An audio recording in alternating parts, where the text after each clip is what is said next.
Hello दोस्तों, स्वागत है आपका अपने YouTube channel PN classes of banking में, जहां हम सीखते हैं क्वांट से संबंधित क्वेश्चन जो आपका बैंक में सिलेक्शन दिलाने में आपकी मदद करेगा। तो हमारा टॉपिक चल रहा था इनइक्वालिटी, जिसमें क्वाड्रेटिक इक्वेशन के हमने तरह तरह के क्वेश्चन देखे, लेकिन एक अंतिम तरह का क्वेश्चन ये है जिसको हम लोग टाइप 3 के नाम से जानते हैं। जब क्या होता है, √3 आता है। रूट जब आ जाए इसमें क्वाड्रेटिक इक्वेशन में, आप एकदम क्रैक हो जाते हो कि अरे अब ये क्या बवाल है, ये तो मुझसे बन ही नहीं पाएगा। इतना भी कठिन नहीं है ये बहुत ही आसान है, बहुत ही आसान है, कुछ भी नहीं है यार उसमें। डर, देखो जब आप सीख रहे हो उन चीज़ों को, सीखते टाइम डरने की ज़रूरत नहीं है। जब एग्जाम में बैठे हो, चीज़ें नहीं पता है, तब उससे डरो, छोड़ो और आगे बढ़ो। लेकिन जब आप सीख रहे हो ना, तब कोई डरने की ज़रूरत नहीं। जब मैं यहाँ बता रहा हूँ, मैं किस लिए बता रहा हूँ, ताकि उन कमियों को आपको दूर करा सकूँ जो एग्ज़ाम में आपको घातक हो सकते हैं। तो उन कमियों को हमें रहने ही नहीं देना है। अब √3 दिख गया, अब कुछ नहीं, हम खुश हो जाएंगे, चलो कोई बात नहीं, आ गया तो आ गया। इसका देखो तरीका क्या है, यहाँ पे क्या है √3। अब इसको हमने गोला घेर लिया। अब क्या करेंगे, गोला घेर के क्या करेंगे, इसको क्वेश्चन सॉल्व हो गया? नहीं, अब करेंगे। अब x² ऐसे ही इसको लिख लो माइनस, अब √3 को छोड़ो, यहाँ पे 6x लिख लो। √3 गायब क्यों कर दिए भाई? आंसर से मतलब है ना। तो देखो ना आगे क्या हो रहा है, ये 6x हो गया। अब यहाँ पे माइनस, अब देखो ट्रिक यहाँ, ये 48 है, मतलब यहाँ जो भी नंबर दिया रहेगा, आपने √3 हटाया ना, तो 48/3। √3 नहीं, जो भी रूट में अंदर संख्या दी हुई है उससे डिवाइड कर देंगे। रूट नहीं लगाएंगे। जब रूट के अंदर 3 दिया हुआ है तो 3 से डिवाइड कर देंगे, तो ये क्या हो जाएगा, ये 16 हो जाएगा। ठीक, यहाँ जो नंबर दिया हुआ है और यहाँ पे जो रूट में अंदर नंबर है, उससे डिवाइड कर देंगे, तब जाके एक ये नया इक्वेशन हम अपने लिए फॉर्म कर लेंगे।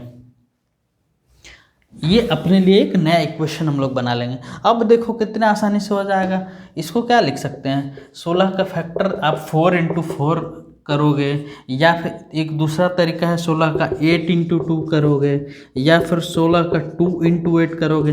दिमाग में यही तो चलेगा, दिमाग में आपकी यही चलेगा ना। या फिर बहुत ज़्यादा दिमाग लगा दोगे तो 16 × 1 वाला चलेगा। लेकिन हमारे काम का क्या है, ऐसा क्या जोड़ घटाना किया जाए कि हमें 6 निकल जाए। तो 8 और 2 वाला फैक्टर हमें सीधा सीधा दिख रहा है कि 8 में से 2 घटा देंगे, तो 8 में से अगर 2 घटा देंगे तो 6 आ जाएगा। तो बस ठीक है। तो यहाँ x, अब मैंने क्या बताया था, अब ये यहाँ पे भी माइनस है, यहाँ पे भी माइनस है, तो हमारे रिजल्टेंट में क्या आएगा, हमारे रिजल्टेंट में आएगा प्लस और माइनस। रिजल्टेंट में आएगा प्लस और माइनस। रिजल्टेंट में प्लस माइनस पर कौन सा लेंगे, बड़े बेटे को कहाँ लेंगे। 8 और 2 जब हमारा 2 फैक्टर हो गया, तो बड़ा बेटा 8 हो गया, छोटा बेटा 2 हो गया। तो बड़े बेटे को हम पहले प्लेस पे लेंगे, छोटे बेटे को दूसरे प्लेस पे लेंगे। ठीक, अब क्या करेंगे, हमारे फैक्टर्स यही हैं क्या, हमारे फैक्टर्स यही हैं? नहीं, ये हमारे फैक्टर्स नहीं हैं। तो हमारे फैक्टर्स हैं क्या, तो हमारा ये √3 है ना, √3 को हमने बाहर निकाला था, इसमें हम लोग अब √3 लगा देंगे। फैक्टर निकालने के बाद √3 यहाँ पे लगा देंगे। जो भी यहाँ से हटाए रहेंगे ना, आप उसको इसमें बस चुपचाप उसमें लगा देना। यहाँ √3 8 आया तो 8 √3 कर दिया, यहाँ -2 आया तो -2 √3 कर दिए, काम खत्म, कहानी खत्म। बस यही कहानी है, रूट से डरने की जरूरत नहीं है। एक नया इक्वेशन फॉर्म करेंगे, उसके बाद जो हमारा रिजल्टेंट आएगा उसमें हम उसको ले आके बैठा देंगे, उसी तरीके से हो गया।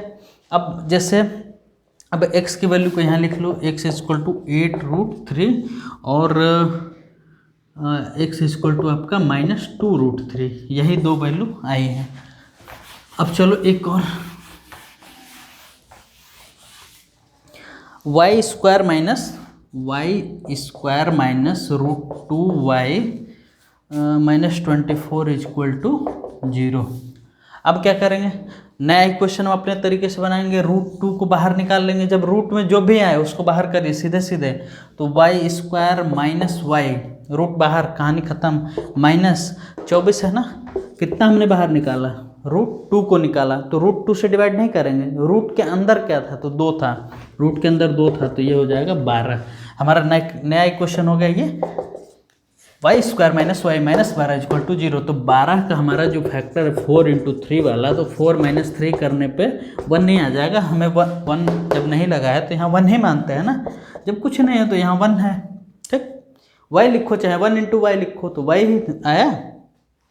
अब 4 और 3 आया ना, 2 फैक्टर हमारे हो गए 4 और 3, ये बड़ा बेटा ये छोटा बेटा। अब यहाँ पे भी माइनस है, यहाँ पे भी माइनस है, तो हमारे रिजल्टेंट में क्या आएगा, प्लस और माइनस। रिजल्टेंट में हमारे क्या आएगा, प्लस और माइनस। तो बड़े बेटे को उठा के यहाँ पे रख दो पहले प्लेस पे 4 पे, छोटे बेटे को उठा के यहाँ पे रख दो, तो ये माइनस का 3 हो गया, एक प्लस 4 हो गया, माइनस 3 हो गया। अब मैंने क्या बताया था, जिसको हटाए थे, जिसको यहाँ से गायब किए थे रूट वाले टर्म को, उसमें चुपचाप यहाँ पे ले आके रख दो, आ गया हमारा आंसर, मिल गई वैल्यू हमें, y की भी वैल्यू मिल गई। y की वैल्यू आपकी क्या हो गई, 4√2 और y की वैल्यू -3√2। अब आप आगे आपकी कला कौशल, आप इक्वेट कराना जानते हैं कि नहीं।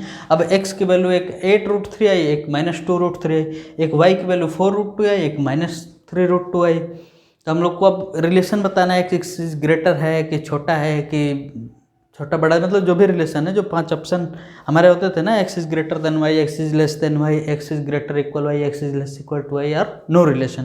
तो इसमें क्या करेंगे, x क्या है, एक बार इसको हम लोग होल्ड कर लेंगे, पकड़ लेंगे और इससे दोनों से कंपेयर कराएंगे। 8√3 4√2 से बड़ा है, सीधे सीधे दिख रहा है। उसके बाद ये तो निगेटिव वाला टर्म है, क्लियरली x बड़ा है यहाँ पे, पहले वाले में x हमें बड़ा मिल गया y से, ठीक। x 8√3 है वो इन दोनों से बड़ा हो गया। अब -2√3 को देखेंगे कि अब इससे बड़ा है कि छोटा है, तो अब क्या करेंगे, ये तो निगेटिव है और ये y वाला यहाँ पे ये प्लस में है, तो यहाँ पे हमें x is less than y दिख गया।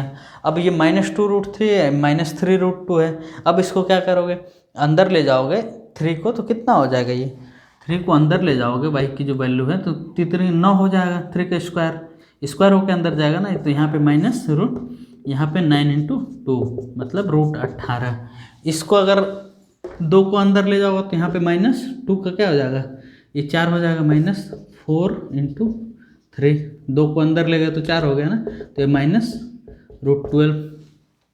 अब यहाँ पे हमें कौन सा बड़ा दिख रहा है, हमें कौन सा बड़ा दिख रहा है, -√12 बड़ा दिख रहा है। x is greater than y, x is greater than y, यही वाला, ठीक। x is greater than y। अब हमें ग्रेटर भी मिल रहा है, स्मॉलर भी मिल रहा है, दोनों तरह के ऑप्शन दिख गए, तो अब हमें आगे कुछ सोचने की जरूरत नहीं है, नहीं, नो रिलेशन हमारा आंसर हो जाएगा, कोई रिलेशन नहीं बनेगा। x इज ग्रेटर भी आ रहा है, x छोटा भी आ रहा है, तो ऐसे ही आपको घबराना नहीं है, आप बिल्कुल ऐसे तरीके से प्रैक्टिस करो। हालांकि ऐसे कुछ कम आते हैं लेकिन आते हैं। मुझे याद है कि मेंस में, जब मैं मेंस दे रहा था IBPS PO का, तो उसमें एक क्वेश्चन आया था रूट वाला, तो कोई ज़रूरत नहीं है, मुझे पता था कि कैसे इसको करना है, आपको भी पता हो गया, आप आज के बाद से आप भी बनाओगे, कोई छोड़ने की ज़रूरत नहीं है। चलो बाय बाय, आगे अच्छे से तैयारी करो, थैंक यू।